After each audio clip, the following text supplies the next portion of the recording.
ગુજરાતના 4 જિલ્લાઓની રચના કરવામાં આવશે તેવા સમાચાર માહિતીની સાથે જ પોતપોતાના વિસ્તારના રહીશો દ્વારા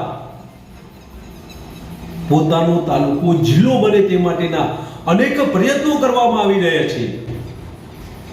તાલુકા પંચાયતના સદસ્યો હોય, જિલ્લા પંચાયતના સદસ્યો હોય, સ્થાનિક ધારાસભ્યો હોય, સ્થાનિક સરપંચો હોય, આ તમામ પોતાના વિસ્તારને જિલ્લો બનાવવા માટે થતી મહેનતે લાગ્યા છે। ત્યારે રાધનપુરને પણ આ રીતે જિલ્લો બનાવવા માટે કોંગ્રેસ સમિતિના કેટલાક કાર્યકર્તાઓ આ કામે લાગ્યા છે, તેની આજે વાત કરવી છે। નમસ્કાર, ક્રાઇમ આવાજ ન્યૂઝમાં તમારું સ્વાગત છે। હું છું તમારો નાનજીભાઈ ઠાકોર।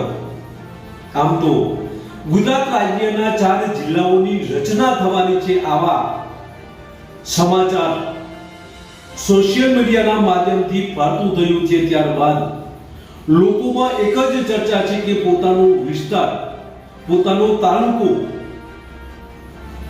જે જિલ્લો બને, બનાસકાંઠા, પાટણ અને કચ્છ આ જિલ્લાઓના વિભાજન થયા બાદ આ 4 તાલુકાઓનો સમાવેશ થવાનો છે। ત્યારે રાધનપુરનું નામ પણ ચર્ચામાં આવી રહ્યું છે।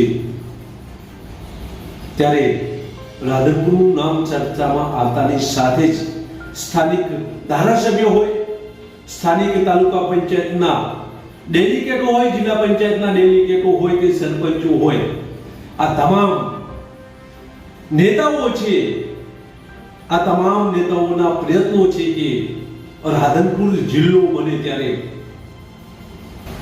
રાધનપુરમાં કોંગ્રેસ સમિતિના કેટલાક સભ્યો દ્વારા રાધનપુરને જિલ્લો બનાવવા માટે પ્રયત્નો કરવામાં આવી રહ્યા છે। ડોક્ટર ઝુલાનું કહેવું છે કે ગ્રામ્ય વિસ્તારના સરપંચોનો પણ અમે સહકાર લઈશું, તેમજ અન્ય એનજીઓ કે પછી જેનો સહકાર લેવો પડે તેનો સહકાર લઈશું, પરંતુ રાધનપુરને જિલ્લો બનાવવા માટેના પ્રયત્નો અમારા સતત રહેશે અને અન્ય જિલ્લાઓને જે જિલ્લો બનાવવો હોય તે બનાવે, પરંતુ રાધનપુરને તો જિલ્લો બનાવે તેવી આ કોંગ્રેસ સમિતિની માંગણી છે।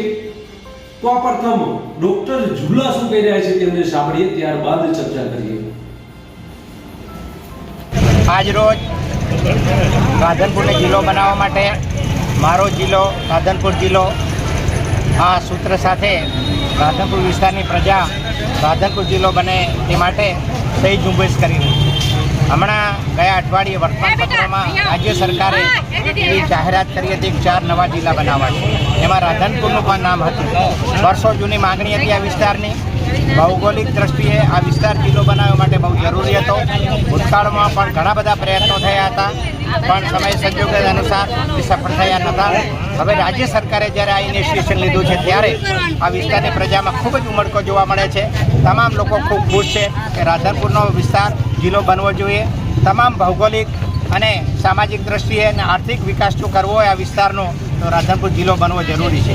આ વિસ્તારના હજારો યુવાનો બેરોજગાર છે, ત્યારે એમને રોજી માટે બહાર જવું પડે છે। જો રાધનપુર જિલ્લો બને તો આ વિસ્તારને, આવા યુવાનોને અહીંયા રોજગાર મળે, ઘણો બધો વિકાસ થાય, જમીનમાં વિકાસ થાય, ખેડૂતોનો વિકાસ થાય અને સરહદી જિલ્લો હોવાને કારણે આ વિસ્તારમાં વિશેષ ગ્રાન્ટ આવવાને કારણે આ વિસ્તારનું સંરક્ષણની દ્રષ્ટિએ પણ ખૂબ જ મહત્ત્વ છે। રાધનપુરનું ખાસ મહત્ત્વ એ છે કે 50 કિલોમીટરની એરિયામાં લગભગ 6 થી 7 તાલુકા આવે છે અને ઇન્ફ્રાસ્ટ્રક્ચર એટલું બધું સારું છે। આ વિસ્તારમાં કંડલાથી પઠાણકોટ સુધી હાઈવે જાય છે, રેલવેની હારમાળ છે, અહીંથી પાલનપુરથી કરીને છે પોરબંદર સુધીનો નેશનલ હાઈવે છે, રાધનપુર જંકશન છે, રેલવેથી જોડાયેલું છે, નર્મદા કેનાલ આવી ગયેલી છે।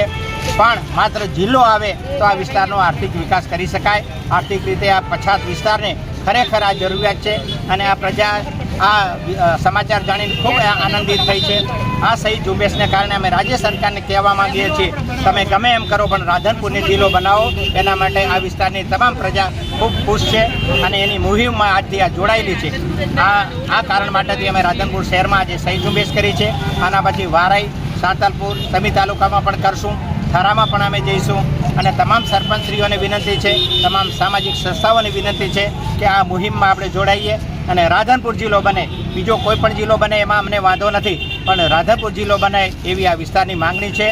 આ તમામ સમાજો આમાં સાથે છે, તમામ સંસ્થાઓ સાથે છે અને તમામ પ્રકારનું ઇન્ફ્રાસ્ટ્રક્ચર રાધનપુર જિલ્લો બનાવવા માટે છે. તો રાજ્ય સરકારની અમારી વિનંતી છે કે આ મુહિમને તમે સફળ બનાવો અને રાધનપુરને જિલ્લો બનાવો. એ જ વિનંતી માટે અમે આજે અહીંયા એકત્રિત થયા છીએ. કોંગ્રેસ સમિતિના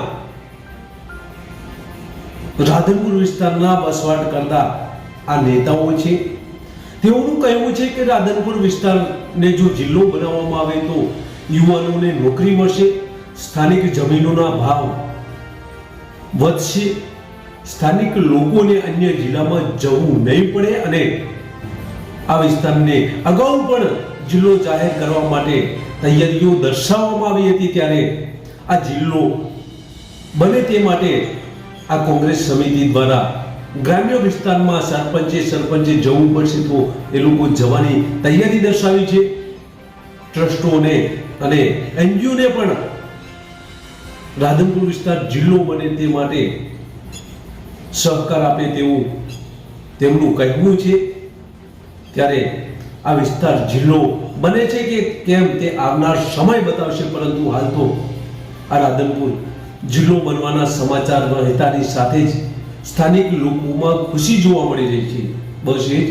જો તમે અમારી ચેનલમાં નવા છો અને આવા જ લેટેસ્ટ ન્યૂઝ જોવા માંગો છો તો અમારી ચેનલને અત્યારે જ સબસ્ક્રાઇબ કરો, જેથી આવનાર લેટેસ્ટ ન્યૂઝ તમારા સુધી પહોંચી શકે. નમસ્કાર.